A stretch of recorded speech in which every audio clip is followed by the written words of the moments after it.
warm welcome to Kogi in Focus, your weekly review of happenings in and around Kogi, Nigeria's conflict state. I'm Khadijat Mohammed. In today's package, Workers' Day marked in Kogi amidst COVID-19 fears as government told to implement 30,000 naira minimum wage.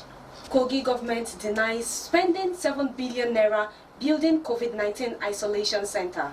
And when we hit the streets, we hear what the people think about how and why Kogi State is yet to record a confirmed COVID-19 case. This and more when we return. Stay with us.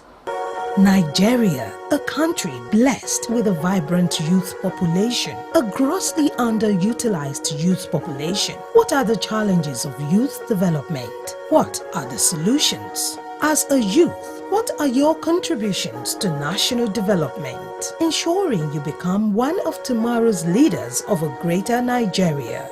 Answers to these questions and the X-ray of burning youth development issues are our focus on Word for Youth. Word for Youth. It is what it is.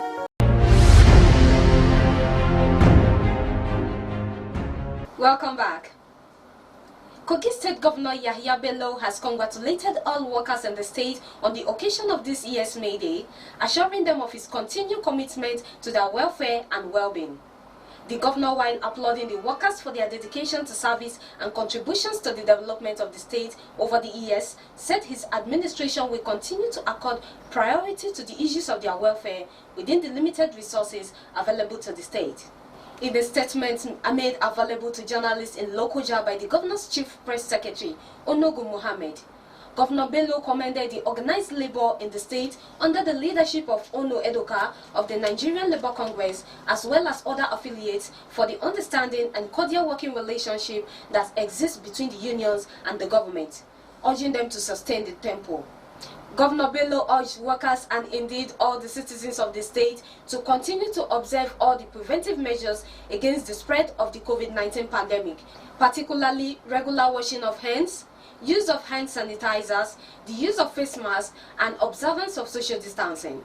He urged the workers in the state to use the occasion of the May Day, which coincides with this year's Ramadan fast, to pray fervently to God to bring a quick end to the COVID-19 pandemic across the nation and the world at large.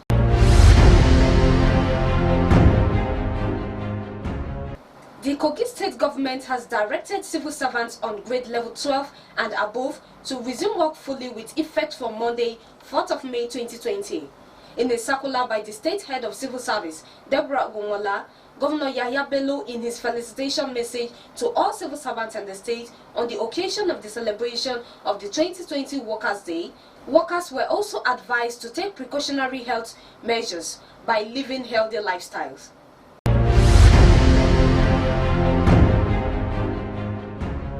As Nigeria celebrated this year's International Workers' Day, workers in Kogi State were not left out as they gathered in not so large numbers, no thanks to the gathering restrictions and social distancing guidelines in place in the face of the COVID-19 pandemic. The Kogi State Nigeria Labour Congress chairman also advised workers to adhere strictly to preventive measures laid down by the World Health Organization, Nigeria Center for Disease Control, and the government to halt the spread of COVID-19. He called for recruitment of additional health personnel at all levels and the provision of health facilities to continue to keep coronavirus out of Kogi State. Fellow workers, we must appreciate God and His Excellency for the peace, security, and COVID-19 free atmosphere currently existing in the states.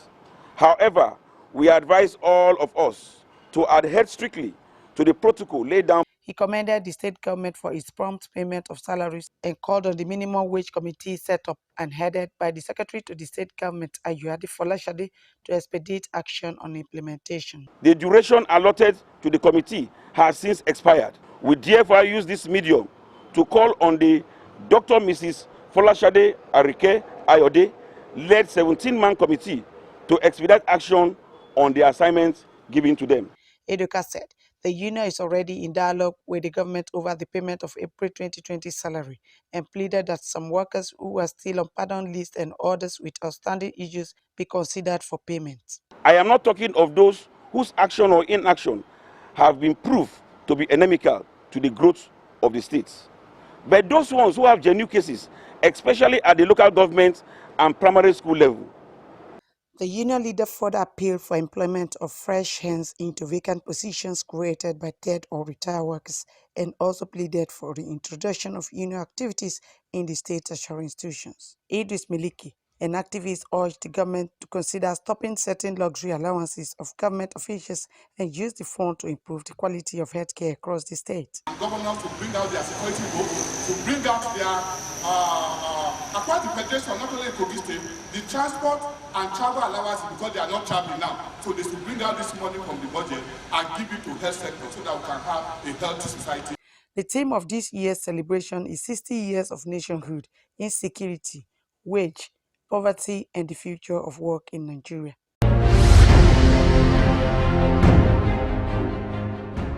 The Kogi State Chairman of the Nigerian Union of Teachers, Thomas Ayodele, has congratulated Kogi State teachers on the occasion of this year's Workers' Day celebration, commending what he described as their selflessness and patriotism to duty. Ayodele also praised the teachers for what he called their sacrifice towards the well-being of the state, particularly at a time when the country is battling against the spread and impact of the COVID-19 pandemic. He also praised the teachers for standing as a strong voice for the entrenchment of good governance, adding that as trainers of future leaders, they deserve prayers and God's blessing.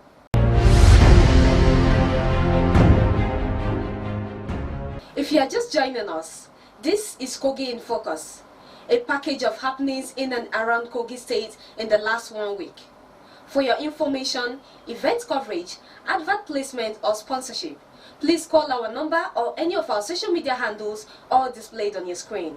The Kogi State Chief Judge, Justice Nasiru Ajana, has released a total 41 inmates from the 6 correctional centers in Kogi State to avoid the spread of COVID-19 as directed by the federal and state government. In order to help protect the inmates and the officers here by congesting these correctional services. The aim of the congestion is to ensure that the pandemic, which is ravaging the globe right now, does not find its way to this place. A total of 35 inmates regained freedom from Kotonkarife, Kaba, and Okene correctional centers in Kogi West and Central, and 6 inmates were freed from Ampa, DEKINA, and Ida correctional centers in Kogi East, after Justice Ajana reviewed their cases. He looked into some cases with minor offenses or some inmates with contagious sicknesses. The released inmates were also given money to transport themselves to their various destinations by the Kogi State government. The Kogi State Comptroller of Nigeria Correctional Service, Malaki Chimezie, commended the federal and state governments for the initiative. I've got it wise to see us like this kind of need. We therefore ask you to assist us to convey our appreciation to him. Really appreciated the sanitizers you have given to us, the release you have made to 2 of our inmates, and the money that was given to them for their transport back to their various schools. My Lord, I want to thank you very much. May God bless you.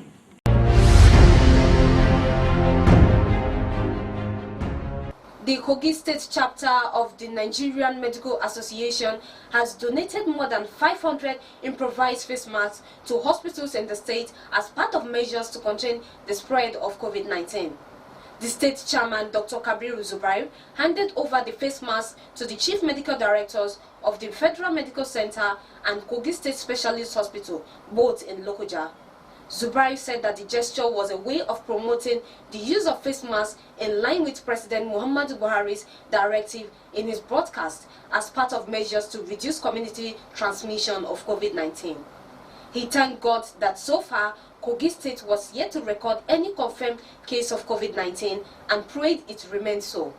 He, however, urged the government to lower the threshold for testing of suspected COVID-19 patients in the state and said face masks will also be donated to the Regional Hospital Okene, General Hospital Kaba, and Kogi State University Teaching Hospital, Anyuba.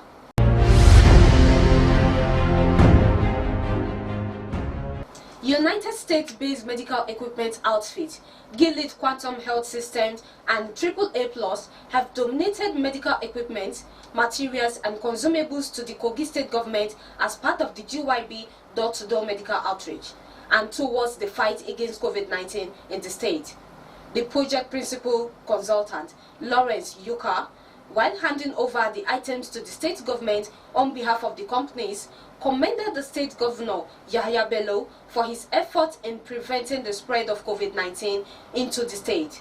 Kyuka enjoined the people to continue to work hard and follow medical advice on precautionary measures that need to be taken to keep coronavirus away from the state. The consultant noted that the program, which was originally inaugurated in September 2019 by Governor Yahya Bello, had enhanced the treatment of over 6,000 people in the state. Kogi State Deputy Governor Edward Onoja, who is the state chairman of COVID-19 Squadron Committee, thanked the organization for the gesture.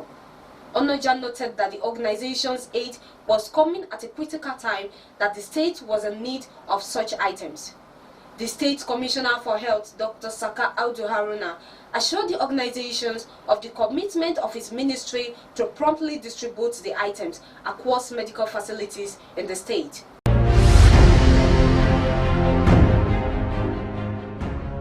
Kogi State government has received food items and hundreds of hand sanitizers as palliatives from the Abuja Electricity Distribution Company in the face of the COVID-19 lockdown in the state. The chairman of the COVID-19 Squadron Committee, represented by the State Security Advisor, Jerry Omodara, who received the items at Government House Lokoja, said the gesture is timely and most welcomed.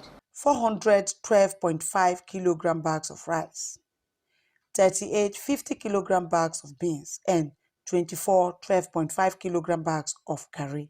Others are 50 20-liter kegs of palm oil, 60 10-kilogram bags of semovita, and 5 50-unit cartons of 50 hand sanitizer were brought by the Abuja Electricity Distribution Company, AEDC. Member of the State COVID-19 Squadron Committee, Jerry Omodara, said the state government is doing what it can to keep people safe and meet their needs in these tough times. We appreciate this gesture and to also express the good thoughts of bringing this to our people.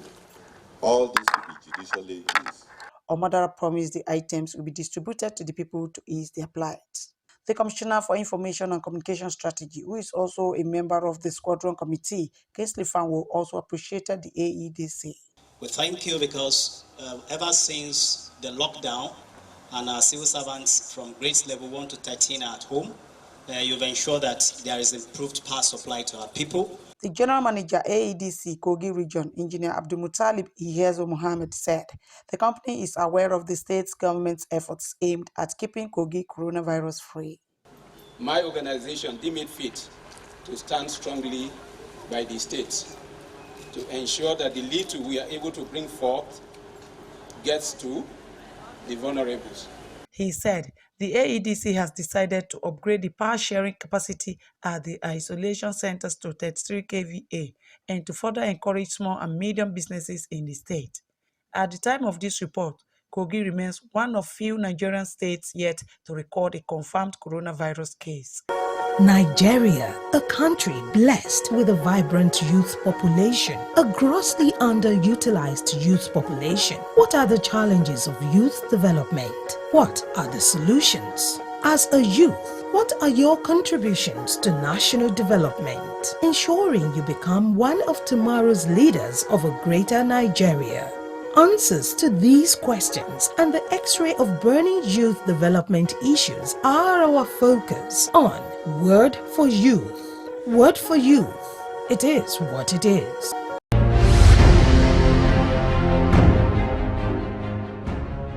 BN Ceramics has been commended for being a partner in progress by providing succor to the people of the state through palliatives in this period of the coronavirus outbreak. The State Security Advisor and member of COVID-19 Squadron Committee, Jerry Omodara, made the commendation on behalf of the government and the committee when he received a donation of sanitizers, antiseptics and disinfectants from the Ajakuta-based outfit. Sincerely appreciate you for thinking it wise, and we appreciate what you are doing in the state because we know your company is contributing to the well-being of Kogites. You are employing our people, you are producing to also ensure that we have production line in Kogi through ceramic.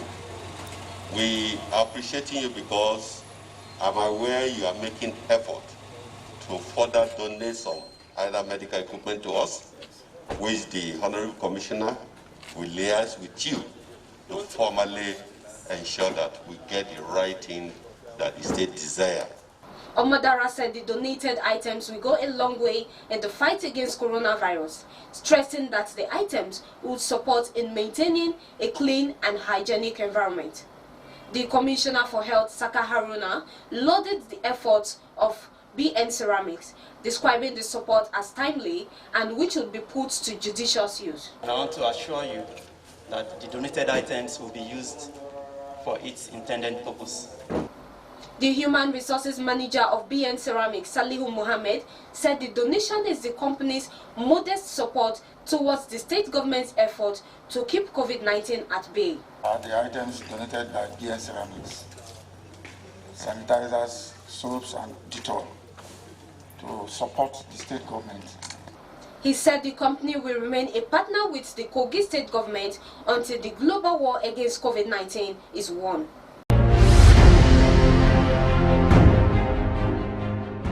The chairman of the Kogi State Chapter of the Christian Association of Nigeria, CAN, Bishop Dr. John Ibenu, has commended the state government on its level of preparedness to tackle COVID-19 in the state.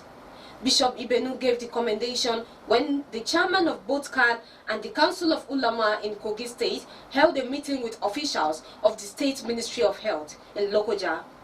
Ibenu said he was at the ministry the previous week to meet with the Commissioner for Health, Dr. Saka Audu, to ascertain the level of the state government's preparedness to contain COVID-19 in the state. He said as a medical doctor and CAN chairman, he is satisfied with the level of preparedness by the state government and called on anyone in doubt to come to the State Health Ministry to see things for themselves.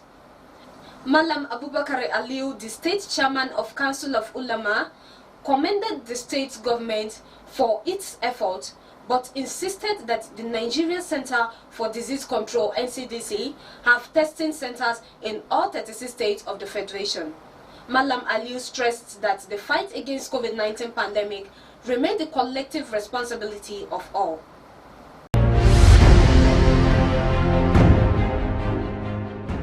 The Kogi state government has described as false a story making the rounds that it spent 7 billion naira on a COVID-19 isolation center at the Federal Medical Center, Lokoja, that was damaged by a storm, as contained in a press statement made available by the Commissioner for Information and Communication Strategy, Kingsley Fanwo, to journalists in Lokoja. The center at the Federal Medical Center was built by the state government to deal with Lassa fever after the Federal Medical Center approached the state government to help them put an isolation center in place where Lassa fever patients could be attended to before their cases are transferred to management centers. Fanwo said the center was never meant for COVID-19 and described as unfortunate the peddling of what he described as ridiculous figures around as the cost of the center by the alleged rumor peddlers. He also said it is perplexing to note that some people still fall for such cheap falsehood.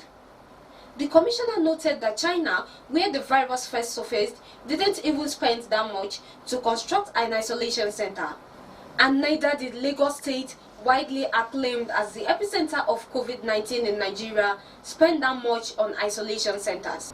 He said the state isolation centers for COVID-19 are in Fari Clinic Lokoja, Confluence Diagnostic Center Lokoja, and a clinic donated to the government in Ampa in Kogi East.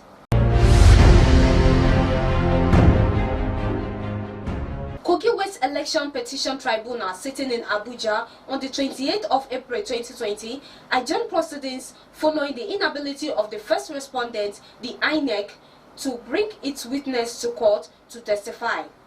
The Independent National Electoral Commission was supposed to open its case following last week's closing of case by the petitioner, Dino Milaye.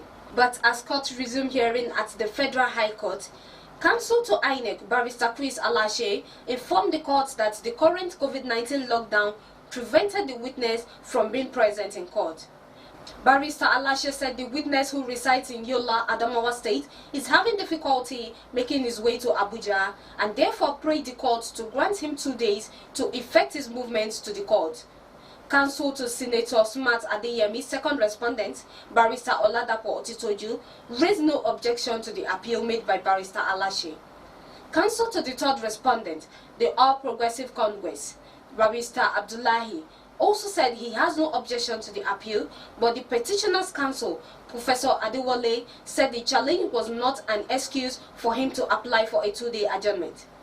The panel, led by Justice Issa, after listening to the arguments of all the counsels, granted the INEC counsels prayer and adjourned hearing to 30th of April 2020.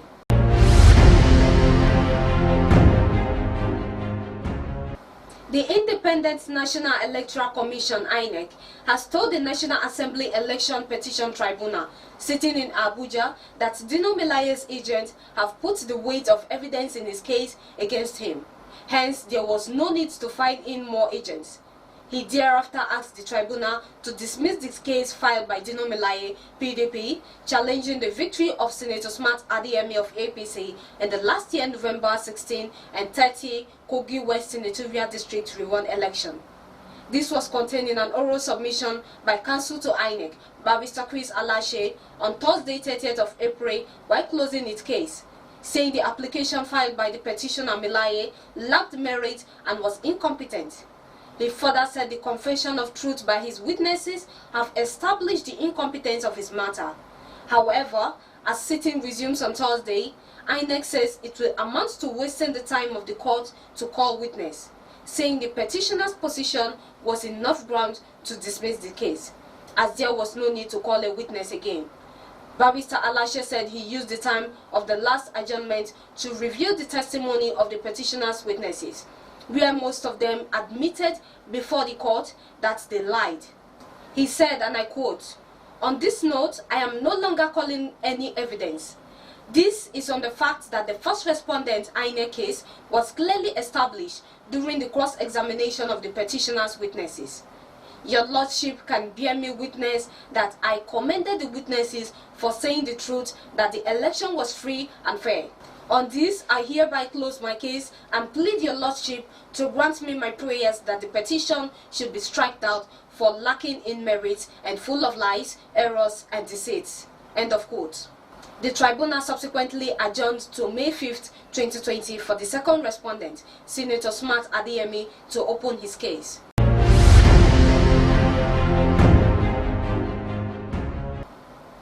Firudausi Moshood, the woman allegedly brutalized by her military officer husband, Sergeant Abdulrazak Moshood, has withdrawn the case filed against her husband.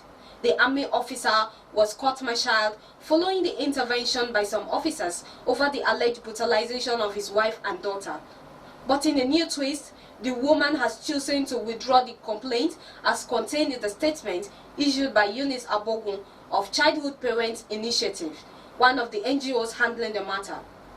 According to the statement, Mrs. Moshood's decision to withdraw her complaint came to the team as a surprise.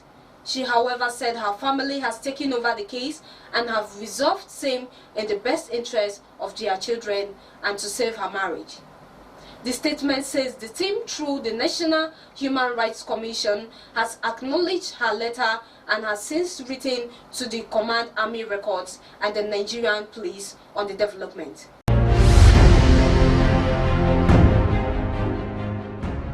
The Egume Ome Descendants Union of DEKINA local government of the state has appealed to security agents and other concerned institutions in Kogi state to probe the recent spate of clashes between herders and farmers in Egume community. In a petition to the Committee on the Resolution of the Crisis, signed by the Secretary of the Union, Gabriel Ediche, and made available to newsmen in Lokoja, the group said it was disheartened by the bloodbath occasioned by conflict over trespass into farms and farmlands by herders in the area. While commending heads of security agencies, authorities of the DEKINA local government area, chiefs, and elders for their spirited efforts at ensuring lasting peace between the farmers and the herdsmen in the area, the group called for a holistic look at the cause of the crisis in a view to preferring a lasting solution to it.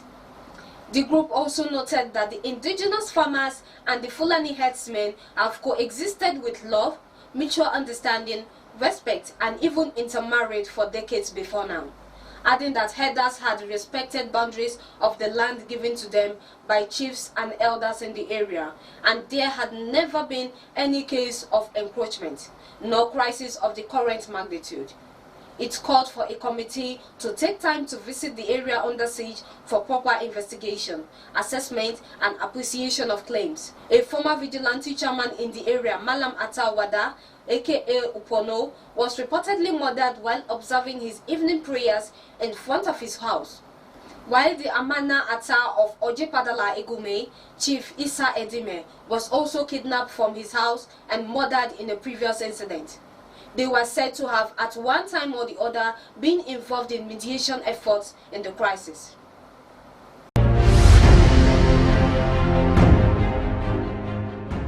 It's now time for this week's views from the streets, and today we will be hearing what the people have to say, as Kogi remains one of the few Nigerian states yet to record a confirmed COVID-19 case.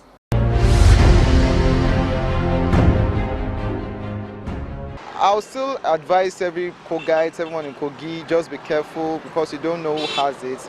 There could be asymptomatic patients that are carriers that have it already. But have not yet been discovered. So everyone should still follow all the guidelines by NCDC and be really, really careful this period. We really appreciate God for what is going on now, but we don't know the what and what is holding, but because we don't need it here, and I don't believe the other places that have coronavirus is because they don't need it. But we thank God that this thing is not, it didn't affect our state. We said officially we have not recorded any COVID-19 case in Kogi State. But in my own view, I didn't believe there is no COVID-19 in Kogi State. Because if you look at Kogi State, we are surrounded with 9 different states. We bordered 9 different states. And all these states have recorded 1 or 2 cases of COVID-19. How come Kogi, who is the gateway to other states, will not have recorded one? Me, I don't believe such a thing.